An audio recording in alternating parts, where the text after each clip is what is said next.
ఎట్టకేలకు సింగరేణిలో ఎన్నికల నగారా మోగింది. ఈ నెల 27న జరగనున్న గుర్తింపు సంఘం ఎన్నికల్లో గెలుపు కోసం కార్మిక సంఘాల నేతలు పావులు కదుపుతున్నారు.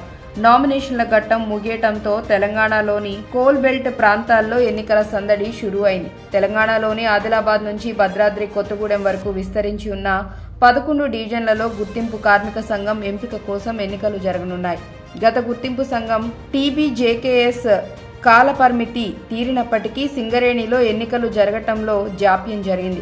ఎట్టకేలకు ముహూర్తం ఖరారు కావడంతో కార్మిక సంఘాల నేతలు బిజీ అయ్యారు. 4 పర్యాయాలుగా జరిగిన ఎన్నికల్లో కాంగ్రెస్ అనుబంధ యూనియన్ ఐఎన్టీయూసీ ఒక్కసారే విజయం సాధించింది. గత ఎన్నికల్లో అప్పటి అధికార పార్టీ బీఆర్ఎస్ అనుబంధ యూనియన్ టీబీజీకేఎస్ గెలుపొందింది. ప్రస్తుతం అధికారంలో ఉన్న కాంగ్రెస్ సింగరేణిలో విజయం సాధించే దిశలో అడుగులు వేస్తోంది. మరోవైపు కోల్ బెల్ట్ లో పట్టు నిలబెట్టుకునే పనిలో బీఆర్ఎస్ నేతలున్నారు.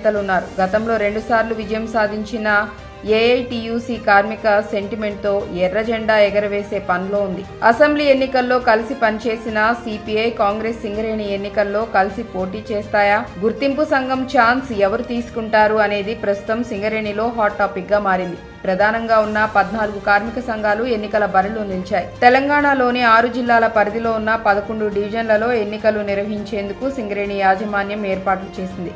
39,998 పైగా ఉన్న కార్మికులు గుర్తింపు ఎన్నికల్లో ఓటు హక్కు వినియోగించుకోనున్నారు. సింగరేణిలో గుర్తింపు సంఘం ఎన్నికలు జరిగి 6 సంవత్సరాలు గడిచాయి. అయినా గుర్తింపు సంఘం ఎన్నికలు నిర్వహించకపోవడంతో ఏఐటీయూసీ హైకోర్టును ఆశ్రయించింది. దాంతో 3 నెలల్లో ఎన్నికలు నిర్వహించాలని కోర్టు ఫిబ్రవరిలో తీర్పు ఇచ్చింది.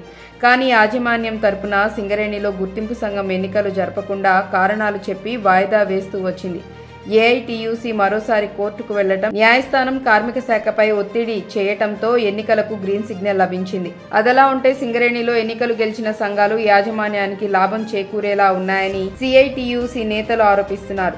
బోర్డ్ ఆఫ్ డిస్ప్లేలో చాలా లోపాలు ఉన్నాయని, వాటిని సరిచేయాలని డిమాండ్ చేస్తున్నారు. ప్రస్తుతం సింగరేణిలో జరుగుతున్న గుర్తింపు ఎన్నికల్లో ఒకే ఓటు విధానం ఉంది. డివిజన్లలో గెలిచే యూనియన్లపైనే గుర్తింపు సంఘం ఎన్నిక జరుగుతోంది.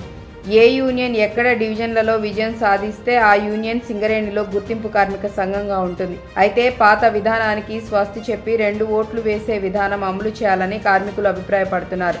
డివిజన్లో ఒకటి, సెంట్రల్ స్థాయిలో మరో ఓటు వేసే విధానం అమల్లోకి తేవాలని కార్మికులు డిమాండ్ చేస్తున్నారు.